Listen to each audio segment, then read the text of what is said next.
The great council chamber floated in the darkness of space, spinning slowly above the orange glow of Proxima Centauri. Inside, representatives from 43 different species sat in their designated areas, speaking through translators about trade routes and mining disputes. It was a normal day, the kind that happened every week for the past 150 years. Ambassador Sarah Chen sat in the human section, her dark hair pulled back in a simple style. She listened carefully as War Commander Throck slammed his clawed fist on his podium. The reptilian Catharian was angry again, his scales turning a darker shade of red. The Vrex Collective has no right to those asteroids, Throck hissed, his voice making the translator crackle. That sector belongs to the Catharian Empire by ancient law. Across the chamber, the Vrex diplomat Jara pulsed with cool blue light. The crystalline being's voice came through calm and measured. Ancient law written by Catharia, for Catharia. The Council granted us joint access 3 cycles ago. We have done nothing wrong. Council Prime Veltros, the insect-like Archon who led the assembly, tapped his mandibles together in a gesture of frustration. His compound eyes swept across the room looking for a solution. They landed on Sarah Chen. Perhaps, Veltros clicked, our human ambassador might offer perspective. Earth has shown such wisdom in these matters. Sarah stood smoothly and gave a small bow. Thank you, Council Prime. I believe both parties have valid concerns. The Catharian Empire has historical ties to that region, yes, but the Vrex Collective has invested significant resources based on Council approval. Perhaps a shared mining operation with divided profits would satisfy both parties. War Commander Throck snorted. Humans always compromising, always seeking the soft path. Peace is not soft, Commander, Sarah replied with a gentle smile. It simply requires more creativity than war. Several council members made sounds of approval. The Delphinians whistled softly. The Archon delegation tapped their feet in agreement. Humans had been like this since joining the council 150 years ago. Always diplomatic, always calm, always finding the middle ground. Your species is an example to us all, Veltros said warmly. If only others showed such restraint. The session continued for another hour, with small disputes resolved and trade agreements finalized. Sarah participated when asked, always reasonable, always measured. She was good at her job, just like the 30 human ambassadors before her had been good at theirs. As the council prepared to adjourn, an Archon aide rushed into the chamber. The young insectoid's antennae were vibrating with distress. He whispered something to Veltros, who immediately stood. We have received an emergency transmission, the Council Prime announced. A human cargo vessel, the Bright Hope, has been destroyed in the neutral zone near the disputed sector. All 200 crew members are lost. The chamber fell silent. All eyes turned to Sarah Chen. They waited to see how humanity would respond to this tragedy. Sarah's face went pale. She gripped the edge of her podium, her knuckles turning white. For a long moment, she said nothing. When she finally spoke, her voice was quiet. How was the ship destroyed? Unknown parties, the aide reported. The vessel's last transmission indicated weapons fire from an unidentified source. Sarah closed her eyes and took a slow breath. When she opened them again, her expression was composed, though something flickered in her eyes that Veltros couldn't quite identify. I call for an immediate investigation, Sarah said firmly, and I request that all parties in the disputed zone withdraw their military vessels until we understand what happened. This was a civilian ship. Cargo haulers and miners should not be targets in anyone's conflict. Very reasonable, Jara pulsed. The Vrex Collective agrees to withdraw. War Commander Throck rumbled in his throat. The Catharian Empire had nothing to do with this, but we will cooperate with the investigation. Thank you, Sarah said. She looked at Veltros. Council Prime, I will need to inform Earth immediately. We have lost 200 citizens.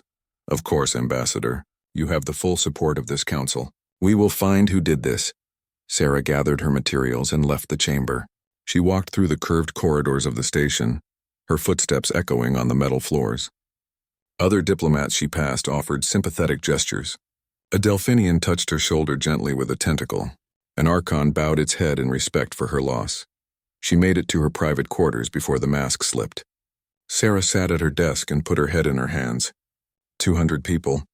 200 humans who would never see Earth again, never see their families, never feel rain or breathe fresh air. But she couldn't cry. Not yet. She had a job to do. Sarah activated her communication console and sent a coded message to Earth. The message was simple. Bright hope lost. 200 souls. Investigation ongoing. Maintaining diplomatic posture. The reply came back in less than 5 minutes. Just 3 words. Protocol 7. Acknowledged. Sarah stared at those words for a long time. Then she closed the communication and stood. She straightened her jacket and checked her reflection in the mirror. Her face was calm again, professional again. No one would know that her heart was breaking. No one would know what Protocol 7 meant. Back in the council chamber, Veltros sat alone after the others had left. He was troubled by what he had seen in Ambassador Chen's eyes. It wasn't anger exactly. It wasn't even grief, though that was surely there too. It was something else, something that reminded him of old files he had read long ago, back when he was a junior analyst. Files about Earth from before first contact. Files that had disturbed him enough that he rarely thought about them. His personal assistant, a young Archon named Crix, entered the chamber to collect data tablets. Crix, Veltros said slowly, do you have access to the pre-contact observation files? Yes, Council Prime. Which species? Human. I want to review the military assessments from the 50-year observation period. Crix's antennae twitched with curiosity. That's an unusual request. Those files are very old. Is there a concern? Veltros thought about the look in Sarah Chen's eyes, about how calm she had been, about how every human ambassador for 150 years had been exactly the same. Peaceful, diplomatic, reasonable. Perhaps no concern, Veltros said finally, but review them anyway. I want a summary on my desk tomorrow. As you command, Council Prime. Crix left and Veltros sat in the empty chamber watching the stars through the great windows. Somewhere out there, the wreckage of the Bright Hope drifted in the darkness, and somewhere else humanity was receiving news of their dead. The Council Prime wondered what humanity was thinking right now, what they were feeling, and why after 150 years of perfect peace he suddenly felt uneasy. He remembered something from those old files. A human phrase that the observers had noted in their reports. Humans said it often in their entertainment, their literature, their military academies. Speak softly and carry a big stick. The observers had never determined what the stick was. After first contact, when humans proved so peaceful and cooperative, everyone assumed there was no stick at all, that it had been just primitive posturing from a less enlightened age. But watching Sarah Chen's eyes today, Veltros wondered if they had been wrong. He wondered if the stick had been there all along, and humanity had simply chosen not to show it. 2 weeks passed and 3 more human ships disappeared. Each time the pattern was the same. Vessels traveling through neutral space, emergency transmissions cut short, no wreckage recovered. Each time, Ambassador Sarah Chen stood before the Council and requested patience, investigation, and peaceful resolution. We trust the Council's commitment to justice, she said after the 3rd disappearance. Earth will not act rashly. We believe in the process. The other species praised humanity's restraint. The Delphinians called them enlightened beyond measure. The Vrex Collective noted that humans demonstrate evolution past primitive violence. Even War Commander Throck, whose own species had lost ships to piracy before, admitted grudging respect. If Catharian vessels had been destroyed, he growled, we would have burned entire sectors by now. Humans are either very wise or very weak. Sarah just smiled her diplomatic smile and said nothing. But she did make one request that seemed innocent enough. Council Prime Veltros, I would like access to the Council's military history databases. Earth wishes to study how other species have handled similar situations in the past. Perhaps we can learn from your experiences. Veltros granted the request immediately. The files were educational material, open to all member species. There seemed no harm in it. What he didn't know was that Sarah spent every night in those databases reading very specific files. She looked up weapons capabilities, fleet movements, response times, and defensive protocols. She made careful notes. She sent coded reports back to Earth every evening, and each report ended with the same phrase: maintaining diplomatic posture. In his own office, young Crix was doing research of a different kind. The task Veltros had given him 2 weeks ago had seemed simple. Review the pre-contact observation files on humanity and provide a summary. But the more Crix read, the more confused he became. The files were strange. They showed a species that fought constantly, that built weapons powerful enough to destroy their own world several times over. The observers had watched humanity nearly exterminate itself on multiple occasions. Nuclear weapons, biological warfare, environmental collapse barely avoided.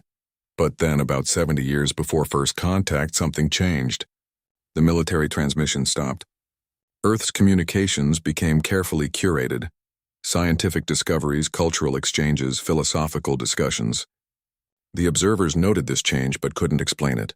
One senior analyst had written, "Recommend do not engage. Species may be deliberately concealing military capability. Unknown if they detected our observation. Advise observation only until further assessment." That recommendation had been marked classified, level 9, and apparently forgotten. When first contact finally happened 50 years later, humanity had been peaceful, cooperative, and eager to join the galactic community. Everyone relaxed. The old warnings were filed away and ignored. Crix kept reading. He found tactical analyses of human military doctrine from their pre-contact era. The observers had been impressed and disturbed by human warfare. Humans didn't just fight, they studied fighting like it was a science. They had military academies older than some species' entire civilizations. They wrote books about war, made games about war, told stories about war, and then they just stopped broadcasting any of it. Crix's antennae trembled as a terrible thought occurred to him. What if humans hadn't stopped? What if they had just stopped showing it? He cross-referenced the dates. Earth stopped broadcasting military content 70 years before first contact. But the Council's first observation probe had entered Earth's system exactly 71 years before first contact. They had detected the probe. They had to have. And then they had hidden everything the Council would find scary. Crix needed to tell someone. He gathered his files and rushed to Veltros's office, nearly colliding with a Delphinian diplomat in the corridor. Council Prime. Crix burst into the office without announcement. The humans, we were wrong about them. Veltros looked up from his work, mandibles clicking in irritation at the interruption. Explain yourself, Crix. The observation files, the ones you asked me to review. Council Prime, humans knew we were watching them. They detected our probes and they hid their military capabilities. Everything we saw before first contact was carefully chosen. They wanted us to think they were peaceful. That's a serious accusation, Veltros said slowly. Do you have evidence? Crix spread his tablets across Veltros's desk. Look at the timeline. Look at the transmission patterns. They stopped broadcasting anything military exactly when our probe arrived. And look at these assessments. The observers recommended against contact. They said humans were dangerous. Veltros reviewed the files carefully. His compound eyes took in every detail, every footnote, every warning that had been written and then buried. The more he read, the more disturbed he became. Why would they do this? Veltros asked quietly. Why hide their strength and pretend to be peaceful? Maybe, Crix said hesitantly. They really are peaceful. But they chose it. It wasn't their nature. It was a decision. A decision they could unmake. Veltros finished the thought. They sat in silence, contemplating the implications. 150 years of human diplomacy suddenly looked different. Every compromise, every peaceful solution, every calm response. Had those been choices made from strength, not weakness? An alert chimed on Veltros's console. It was marked urgent. A human colony ship has been attacked, the message read. 3,000 civilians aboard. Ship disabled but not destroyed. Attackers identified as Catharian raiders, unauthorized by Catharian government. Survivors sending distress signals. Get Ambassador Chen here immediately, Veltros ordered. While they waited, another message arrived. This one was from Council Intelligence. Multiple human vessels changing course toward the attack site. Fleet composition unknown. Human military transponders active for the first time in recorded history. Crix's antennae drooped with dread. Council Prime, what does that mean? It means, Veltros said quietly, that we're about to see what humans have been hiding. Sarah Chen arrived within minutes.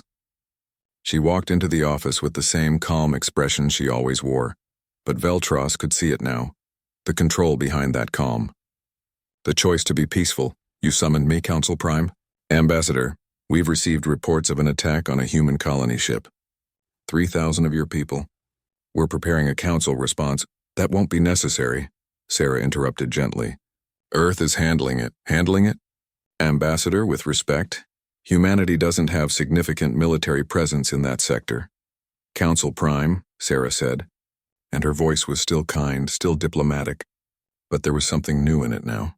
Something that made Veltros's instincts scream danger. We need to have an honest conversation. May I sit? Veltros gestured to a chair. Sarah sat, folded her hands in her lap, and looked at him with those calm, steady eyes. We thought you knew, she began. When you made first contact, you were so careful with us. Your ships kept their distance. Your diplomats were so polite, so cautious. We assumed you knew what we were capable of and were being respectful of it.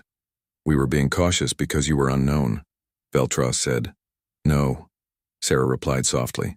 You were being cautious because you'd been watching us for 50 years and you were afraid. We saw your probe. We saw all of them. And we realized we were the scary ones. So we made a choice. A choice? To play nice. To show you only what wouldn't frighten you. To prove we could be good neighbors. Sarah leaned forward slightly. And we have been, Council Prime. For 150 years, we've been the best neighbors we could be. We meant every word of every peace treaty. We believed in everything we built here. But, Veltros prompted. But you violated the rules of engagement, Sarah said, and now there was steel in her voice. You, not you personally, but parties within council space, killed our civilians. Multiple times. 3,000 people on that colony ship, Council Prime. Families, children. Ambassador Chen, the Catharian government has disavowed, I know, and will be precise in our response. We're not monsters, Council Prime. We don't punish the innocent. Sarah stood, but the people who did this will answer for it. And everyone will see that humanity has teeth, that we always had them, we just chose not to show them. Ambassador, please let the Council handle this. If humanity acts unilaterally, we already are, Sarah said. She checked her communication device. Our fleets should be arriving at strategic points across the galaxy right about now. Alarms began blaring throughout the station. Veltros's console lit up with incoming reports. His aide's voice came through in a panic. Council Prime. Multiple spatial distortions detected. Unknown vessels dropping out of FTL at 47 different locations. Fleet composition massive. They're human ships, Council Prime. Dozens of them. Where did they come from? Sarah walked to the window. In the distance, a fleet of human vessels dropped out of faster-than-light travel. They were enormous, their hulls bristling with weapons that had never been registered with the Council.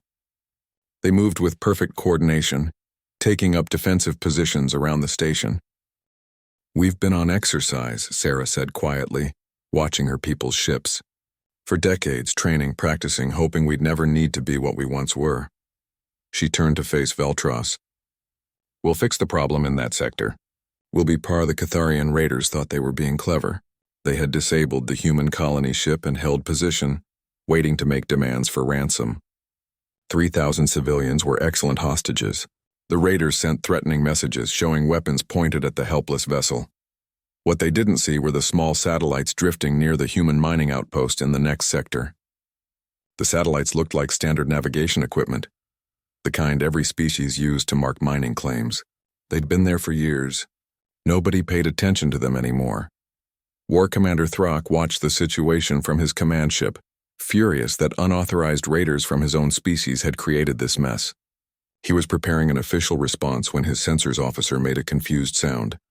Commander, the satellites near Mining Outpost 7 are activating. What satellites? The human navigational satellites. They're moving. And their power signatures are spiking. Throck pulled up the sensor data. The 6 small satellites had indeed activated. They were rotating, adjusting position, and charging some kind of capacitor system. His tactical computer ran an analysis and returned a result that made his blood run cold. Those aren't navigation satellites, his weapons officer whispered. Those are targeting platforms. The satellites fired. 6 beams of coherent energy lanced through space, covering the distance to the raider ships in seconds. The beams didn't just hit the raiders, they sliced through them. Shields that should have held against anything short of a battleship main gun flickered and failed. Hulls that were designed to withstand sustained combat simply weren't there anymore. 4.3 seconds. That's how long it took for 6 small satellites to completely destroy an entire Catharian battle group. 15 ships, 3,000 raiders gone. The colony ship's hostages were safe, The raiders never got a chance to harm them. Throck stared at the empty space where the raider ships had been. His tactical officer was making distressed clicking sounds. His communications officer had stopped moving entirely, frozen in shock. "Get me the council," Throck said quietly. "Get me the council right now." The emergency session assembled faster than any in council history. Representatives arrived in various states of shock, confusion, and fear. The chamber buzzed with panicked conversations in 43 different languages. Veltros called for order, his mandibles clacking sharply against his podium. "We have all seen the reports. Human weapons platforms destroyed unauthorized Catharian raiders. War Commander Throck has requested this session to address the situation." Throck stood, and for the first time in his career at the council, he looked uncertain. "I wish to formally state that the Catharian Empire did not authorize those raiders. They acted against our laws and our honor. They got what they deserved." "The question," Jara pulsed, the Vrex diplomat's crystalline body flickering with agitated orange light, "is where did human weapons come from? Those satellites were registered as navigation equipment. They've been there for 6 years. Perhaps," suggested a Delphinian representative, "we should ask the humans directly?" All eyes turned to the chamber entrance as Sarah Chen walked in.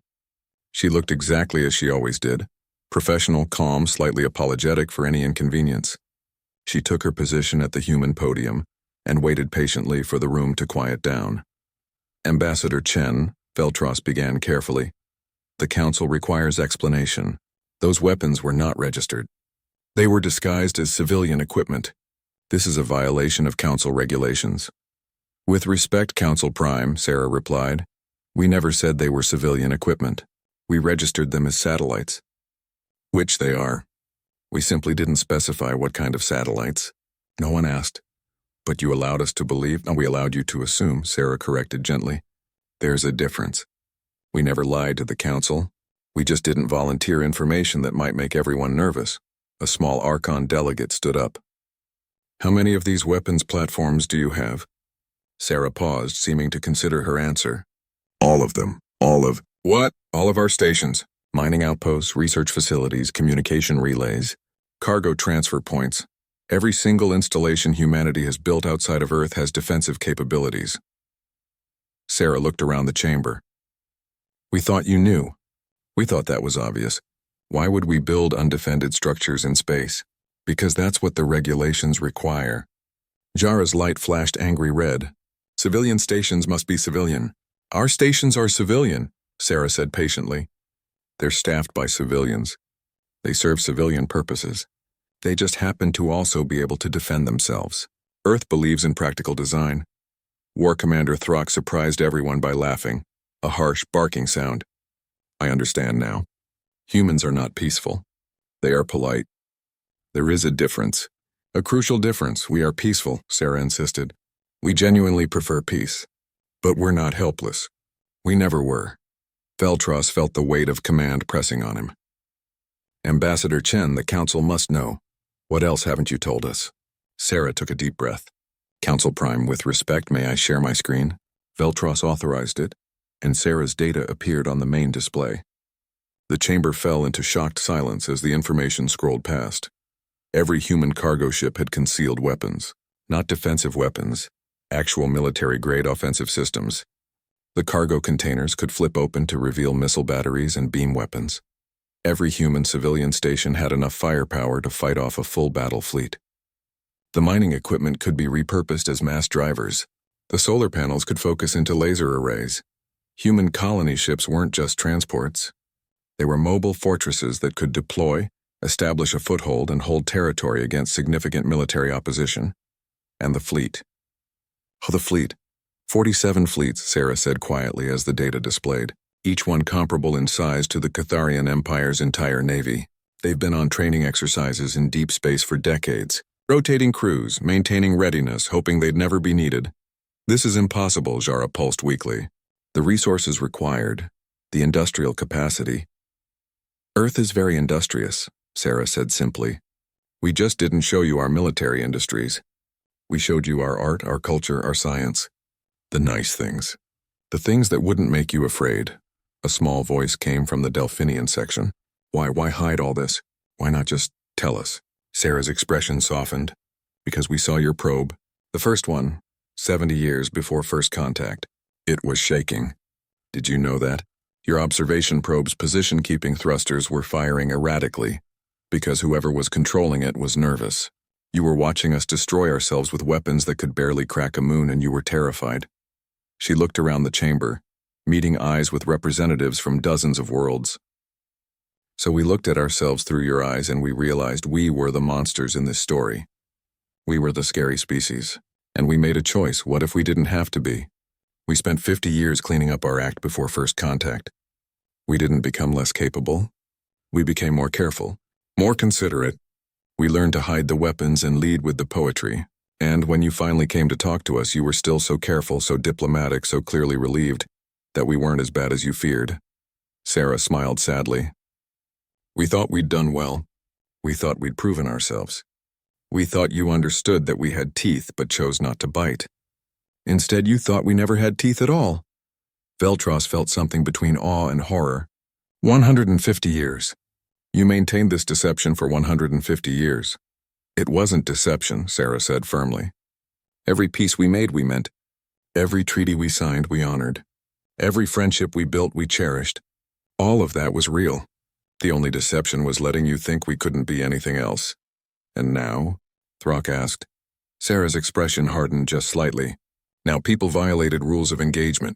They killed our civilians. That changes things. The raiders have been destroyed, Jara pointed out. The raiders, yes, but the larger issue remains. Someone thought they could attack human civilians without consequences. Someone thought we were soft targets. Sarah's voice was calm, but there was something final in it. We need to correct that misunderstanding. Permanently. What are you going to do? Veltros asked, dreading the answer. What we should have done at the start, show you who we really are. All of it. The peace and the capability. The kindness and the teeth. Sarah's image changed, showing fleet positions across the galaxy. Those 47 fleets are currently positioned at strategic points. They're not attacking anyone. They're not threatening anyone. They're just visible, no more hiding. This will cause panic, Veltros said.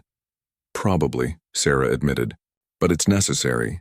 The Council needs to understand what peace with humanity actually means. It means you have neighbors who could burn the galaxy, but would rather plant gardens. It means you have allies who could crush any threat but prefer to negotiate with them. It means you're safe. Safer than you've ever been. Safe? A Delphinian delegate squeaked. You. War Commander Throck had been a soldier his entire life. He had fought in 12 major campaigns and countless smaller conflicts. He understood warfare the way a fish understands water. It was his natural environment. He knew how battles worked, how strategy developed, how armies moved. Watching the humans operate, he realized he knew nothing at all. The Catharian Empire, faced with unauthorized raiders bringing shame to their name, and now a human military response had mobilized their fleets. Not to fight, Throck wasn't that foolish, but to contain the situation, to show they were handling it internally. The humans destroyed 60% of those fleets in 72 hours. They didn't do it the way any council species would. There were no grand battles, no glorious engagements. Human ships simply appeared, struck with devastating precision, and vanished before Catharian forces could respond. They targeted command vessels, supply lines, and communication relays. They didn't kill ships, they neutralized them. Weapons offline, engines disabled, life support intact.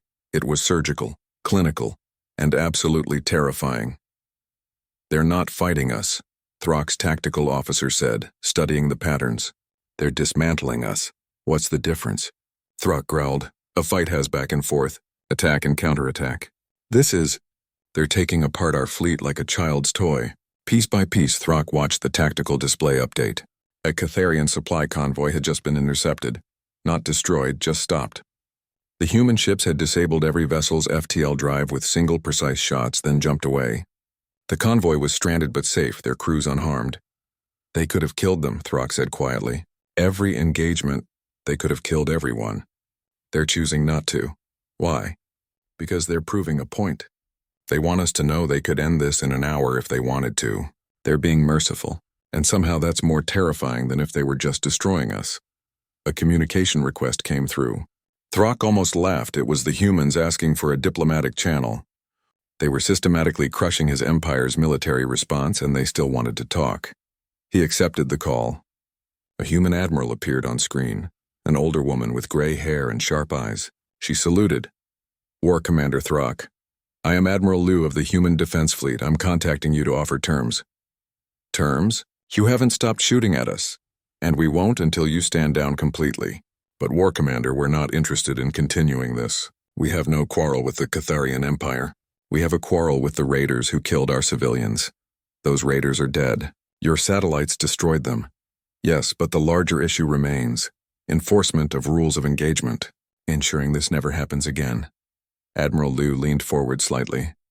We're proposing that Catharian Empire formally acknowledge the attack, participate in a truth and reconciliation process for the civilian deaths, and work with the Council to ensure proper chain of command over military forces. Throck felt his scales flush with shame. You want us to admit failure in front of the entire Council. We want you to acknowledge reality. Your empire lost control of rogue elements. They committed war crimes. You need to own that and fix it. Admiral Liu's expression softened slightly. War Commander, humanity doesn't want to humiliate the Catharian Empire. We want to make sure this never happens again. Not to us, not to anyone. And if we refuse, then we'll continue degrading your military capacity until your government decides to negotiate. We can do this for months, War Commander. Years, if necessary. We've been practicing for longer than your empire has existed. She paused. Or you can talk to Ambassador Chen and the Council today. Agree to reasonable terms and we all walk away from this. Your choice. Throck looked at his tactical display, at the fleets being methodically disabled, at the perfect precision of human operations, at the complete absence of Catharian success in countering them. I will speak to the Council, he said. Good choice. Admiral Liu out. While the military situation resolved itself, Veltros and Crix were buried in the archives, trying to understand how they had gotten everything so wrong. The files painted a terrifying picture. Pre-contact humanity had been brutal. They fought wars that killed millions. They developed weapons that could sterilize planets. They had come within moments of destroying themselves multiple times. But the files also showed something else. Humans studied war like it was an art form. They had military academies that ran for centuries. They wrote books analyzing every battle they'd ever fought, learning from every victory and defeat. They made games to teach tactics. They told stories glorifying warriors while also showing the cost of war. They remember, Crick said, reading through a tactical analysis. Every species forgets. We have peace for a few generations and we forget how to fight. Humans never forgot. They just stopped doing it. Veltros looked at his young aide. How do you know they stopped? Maybe they just stopped where we could see. They found evidence supporting that theory. Human entertainment was full of war. Their movies showed massive battles. Their games simulated combat. Their books told stories of soldiers and strategy. Every human child grew up with these stories, these lessons, these reminders. It's cultural memory, Veltros realized. They made sure every generation understood what war was, what it cost, and how to fight one. Just in case, Crix repeated. Just in case they needed to be wolves again. A message arrived for Veltros. It was from Ambassador Chen requesting a private meeting. He accepted, and she arrived within the hour. Sarah looked tired. There were shadows under her eyes that hadn't been there before. She sat across from Veltros and just looked at him for a long moment before speaking. Council Prime, I owe you an explanation. You owe the Council several explanations. Ambassador. Fair enough. Sarah managed a small smile. Would you like to know why I volunteered for this position? Veltros clicked his mandibles in agreement. My grandmother was a peacekeeper during the resource wars. That's what we called the conflicts that almost destroyed Earth in the late 21st century.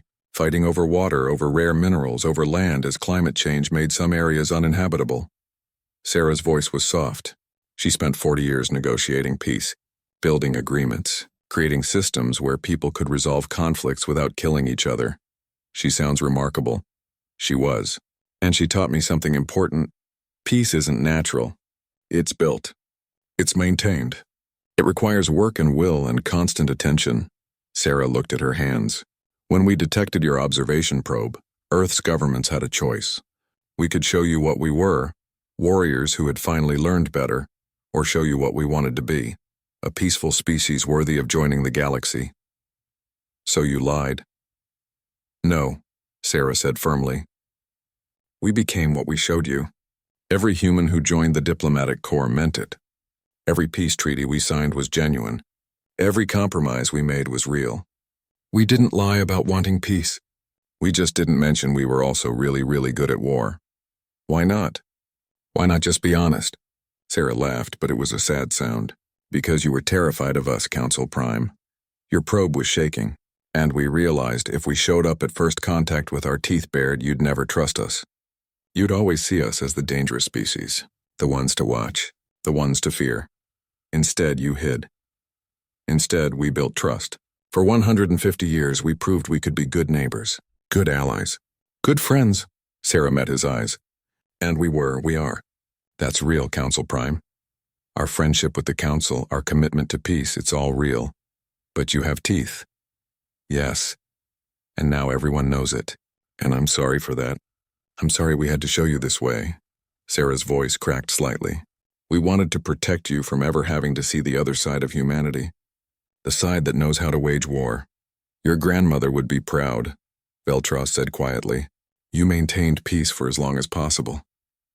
She'd be disappointed we had to show the teeth at all. Sarah stood.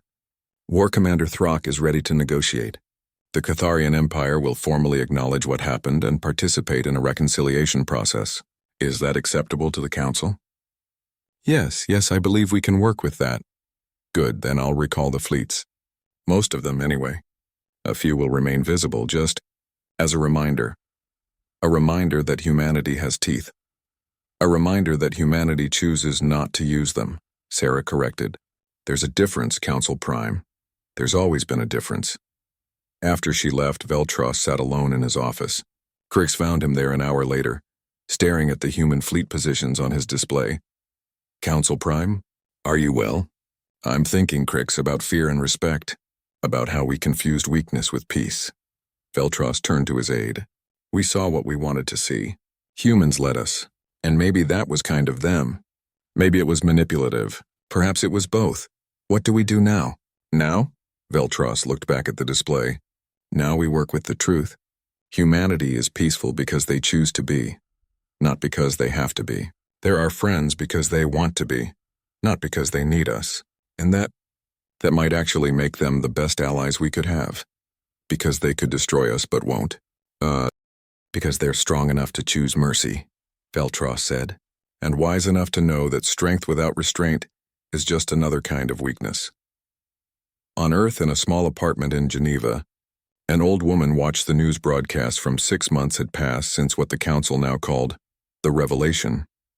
The galaxy had adjusted, though not without difficulty. Trade routes had been redrawn. Defense agreements had been renegotiated. Every species had to reconsider what having humanity as neighbors actually meant. The Council chamber had changed too. There was a new position in the organizational structure, Peacekeepers of Last Resort. It was occupied by a single chair, Ambassador Sarah Chen's chair. She sat in it now, listening to a dispute between two minor species over fishing rights in a shared ocean world. It was the kind of small conflict that used to take months to resolve. Now, with everyone aware that humanity was watching, both sides were being remarkably reasonable. We propose a seasonal rotation, the Caloran representative suggested, 6 months for each species with shared monitoring stations to ensure compliance. That is acceptable, the Telmari diplomat agreed, tentacles curling in reluctant approval. We can work with this. Veltros clicked his mandibles in approval. Excellent. This dispute is resolved. Ambassador Chen, do you have any concerns? Sarah smiled. None at all, Council Prime. I'm pleased to see such practical solutions. She was pleased, genuinely. This was how it was supposed to work. The threat of force making everyone more willing to compromise. Peace through deterrence. She hated that it required the threat, but she couldn't deny it was effective. After the session, several representatives approached her. This was common now. Species wanted human military advisors, not to build weapons or plan conquest, but to learn what humans called strategic restraint. Ambassador Chen, a Delphinian admiral, approached, bowing respectfully with 2 of its tentacles. My government has authorized me to request human assistance with our Defense Academy curriculum, We wish to learn your methods. Wait, what methods specifically, Admiral? How to be strong enough that others don't test you. How to maintain capability without becoming aggressive. How to... The Delphinian paused, choosing words carefully. How to have teeth without biting. Sarah felt a warmth in her chest. This was what they'd hoped for. I'll connect you with our military education corps. They have programs designed exactly for this. Thank you, Ambassador, and I wanted to say personally that I understand now. What your people did, hiding your strength so we wouldn't fear you. That was a kindness. We thought so. Not everyone agrees, perhaps not. But you gave us 150 years of genuine peace, and when that peace was violated, you restored it without unnecessary bloodshed. That speaks to character, Ambassador. That speaks to who humanity truly is. After the Delphinian left, War Commander Throck approached. The Catharian had changed in 6 months. He was quieter, more thoughtful. The truth and reconciliation process had been hard on his species, forcing them to confront failures in their military command structure. But they'd emerged stronger. Ambassador Chen, I wanted to inform you that the final recommendations from the Reconciliation Commission have been approved. Catharia is implementing new oversight protocols for all military operations. That's excellent news, Commander. It was necessary. We were sloppy, arrogant. We allowed rogue elements to operate because we didn't think anyone would challenge us. Throck's scales shifted to a darker, more serious color. Your people taught us humility. That's a rare gift from a conqueror. We're not conquerors, Commander. No. You're something more dangerous. You're teachers. You make us look at ourselves and question whether we're living up to our own ideals. He gave what passed for a Catharian smile. My government would like to invite human observers to our military academies. We want to learn your methods of training warriors who understand restraint. I'll arrange it. And, Commander, thank you for taking responsibility, for choosing the harder path. Throck nodded and left. Sarah stood alone for a moment, watching the various species mingling in the chamber. They were more respectful toward each other now, more careful, more aware that violence had consequences. Was this peace, or just better managed fear? She didn't have an answer. That evening, Sarah had dinner with Veltros in one of the station's observation lounges. It had become a tradition, these informal meals where they talked about everything except politics. Tonight, though, politics came up anyway. The council is voting next week on the formal structure of your new role, Veltros said, picking at his food with his mandibles. There's been discussion about what to call it. Some want Guardian Forces. Others suggest Peace Enforcement Division. What do you think? Sarah asked. I think, Veltros said carefully, that we should call it what it is. Humanity has become the adult in the room, the species that others look to when situations get dangerous. Not because you're more evolved or more righteous, but because you remember what real violence looks like and you've chosen to prevent it. That's a lot of weight to carry. Yes, I've wondered if it's fair to put that on your species. You came to us seeking friendship and we've made you our guardians instead. Sarah was quiet for a moment, looking out at the stars. You know what my grandmother used to say? The strong have a responsibility to the weak, not to rule them, not to control them, but to protect them from those who would. Your grandmother sounds very wise. She was. She lived through hell to build something better, and she taught me that peace isn't the absence of strength, it's the choice not to use it. Sarah turned to Veltros. So yes, it's a weight, but it's one we'll carry, because that's what friends do. Friends, Veltros repeated, even after we misjudged you, even after we assumed the worst and the best at the same time, especially then. You saw us at our worst in those old files. You saw what we were capable of becoming, and you still gave us a chance at first contact. You could have just avoided Earth, marked us as dangerous and left us alone, but you believed we could be better. Were we right to believe that? Sarah smiled. We're still here, aren't we? Still talking instead of fighting, still building instead of destroying. I'd say you were right. They finished dinner in comfortable silence, two very different beings who had learned to understand each other. As Sarah prepared to leave, Veltros stopped her with a question. Ambassador, may I ask something personal? Of course. Do you ever resent it? Having to hide your true nature for so long? Watching humans be seen as weak when you knew the truth? Sarah considered the question. Sometimes. But then I think about the alternative. If we'd shown up at first contact with all our weapons visible, all our military might on display, How would that conversation have gone? Poorly, I imagine. We would have had peace, probably. But it would have been peace through fear. You would have agreed to things because you were afraid not to. Every treaty, every agreement, every friendship would have been tainted by that fear. Sarah looked at him directly. This way we built real relationships first. Real trust. And when you finally saw the teeth, you already knew our character. You knew we were choosing not to bite. That's remarkably strategic thinking. It's remarkably human thinking. We've always been good at long-term planning, especially when it comes to warfare. Sarah grinned. And yes, we consider diplomacy a form of warfare, just with words instead of weapons.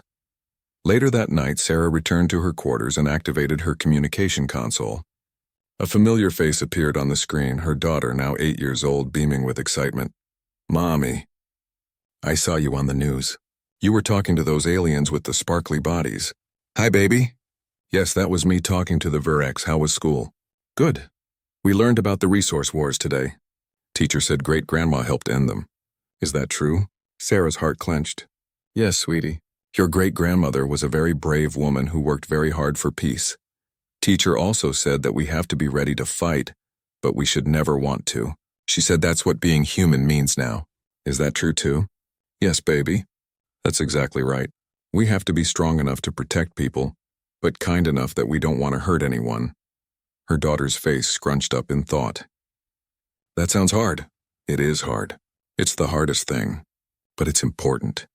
"Is that why you had to show everyone the scary stuff? So they'd know we can protect them?" Sarah felt tears prickling at her eyes. Her daughter understood.